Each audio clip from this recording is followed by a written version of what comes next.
donner tout pour hériter cette gloire.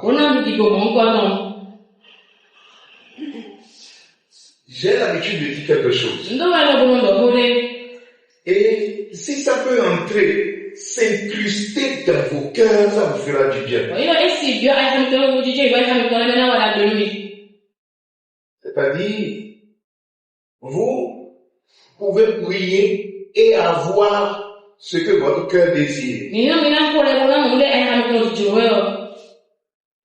Vous pouvez aussi prier et Dieu ne voudra même pas vous répondre.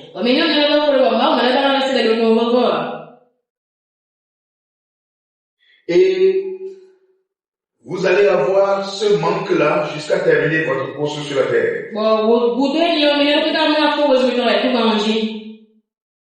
Et les hommes parleront pour dire il n'a pas eu telle chose.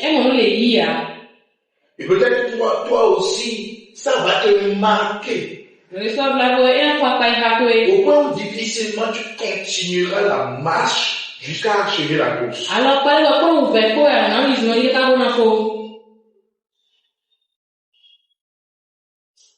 Il y a une chose que vous devez garder en esprit. C'est une espérance vivante que vous ne pouvez pas rater. Amen. Cette espérance-là, elle est sûre. Et lorsque vous allez achever la course, ça ne ratera pas. C'est-à-dire, j'ai demandé telle chose, je ne l'ai pas eu. Pourtant, c'est une promesse. Dieu nous a fait la promesse. Ok.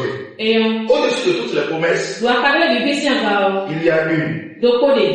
Amen. Amen. Je peux tenter de citer quelques promesses. Je te bénirai. Et ta bénédiction sera comme les flots de la mer. C'est une grande bénédiction. Et c'est une promesse.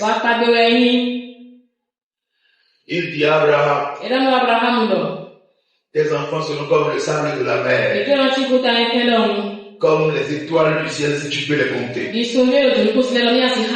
Abraham est resté dans l'espérance. Il a espéré jusqu'à ce qu'il meure avec un seul fils. Que dira Abraham? Il m'a dit, mes enfants seront comme le sable de la mer. Bien-aimés de Dieu, lorsque nous adorons Dieu, essayons d'entrer dans la dimension de Dieu. Dieu n'est pas fini. Dieu est infini. Dieu est éternel. Lorsque Dieu veut parler, il ne parle pas de je t'ai donné 100 ans, je t'ai donné 90 ans, je t'ai donné 150 ans, et la promesse que je t'ai faite, si tu ne l'as pas dans les 150 ans, ça veut dire que tu as raté la promesse. Dieu n'est pas dans tes 150 ans.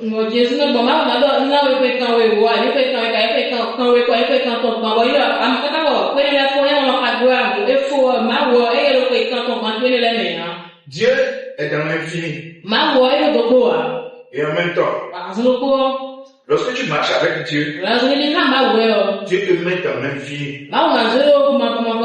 C'est pourquoi il dit, je suis le Dieu d'Abraham, le Dieu d'Isaac, le Dieu de Jacob. Et lui-même, il pose la question de savoir, mais si je dis que je suis le Dieu d'Abraham, d'Isaac et de Jacob, est-ce que je suis le Dieu des morts? Non, je suis le Dieu des vivants. Cela veut dire que Abraham, Isaac et Jacob ne sont pas morts. Ils ont revêtu l'immortalité. Et ils vivent éternellement, d'éternité en éternité, ils sont vivants. a obtenu toutes les promesses qui lui sont faites. Si Dieu dit, les enfants seront comme le sable de la mer. Et aujourd'hui, Abraham est dans le sein de Dieu là-haut. Il regarde sur la terre. Et il voit ses enfants. Qu'ils sont nombreux. Très nombreux. Il jette un coup d'œil à Dieu. Et il dit, Dieu, tu es véritable. Tes promesses sont certaines. Ce que tu dis, tu l'accomplis. Alléluia. Amen. C'est ce que Abraham a dit. Mais lorsqu'on se met dans le corps des mortels, il est resté jusqu'à la mort, il n'a pas obtenu ce qu'il a désiré. Alors, nous vous disons ces choses afin que vous puissiez revêtir l'immortalité. Et lorsque vous voulez regarder, regardez-vous dans l'infini. Vous n'allez pas finir. Vous avez la vie éternelle.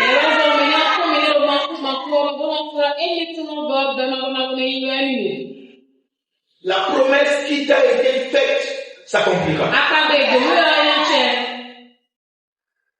Que ça s'accomplisse dans 50 ans, dans 90 ans, dans 200 ans, que ça ne s'accomplisse pas. Dieu n'est pas là. Dieu n'est pas à ce niveau-là. Dieu t'attend. Et il dit, je peux te le faire lorsque tu es encore dans la chair. Soit que je les réserve dans l'infini pour toi. Lorsque tu auras revêtu l'immortalité, tu recevras les promesses les meilleures. C'est pourquoi fortifiez-vous, bien-aimés de Dieu.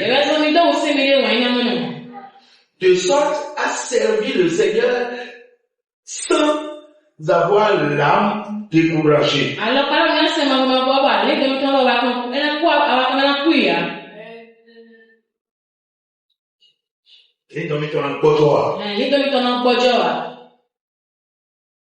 Servez l'Éternel de tout votre cœur. Aimez-le de tout votre cœur. Et je le dis encore, que tu aies ce que tu désires ou pas, sois jaloux de ton Dieu. Sers-le. Redouble d'ardeur. Continue la course. Ne te fatigue pas. Et je disais donc qu'il y a une promesse qui, à coup sûr, si tu adores Dieu suivant les règles, cette promesse ne l'arrivera pas.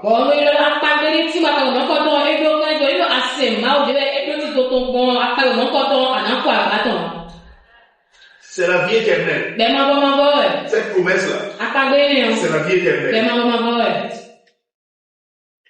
Il y a certains d'entre vous, la vie éternelle ne leur dit rien. Et ils pensent au présent.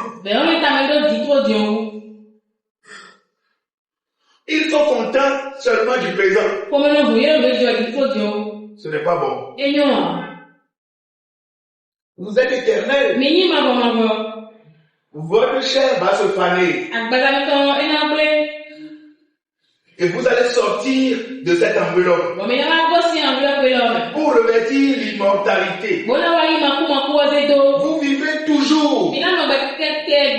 Alors pourquoi nous, lorsque nous voulons raisonner, nous raisonnons dans le présent, mais nous ne raisonnons pas souvent après la mort. Nous ne raisonnons pas pour ce côté-là. Pourquoi?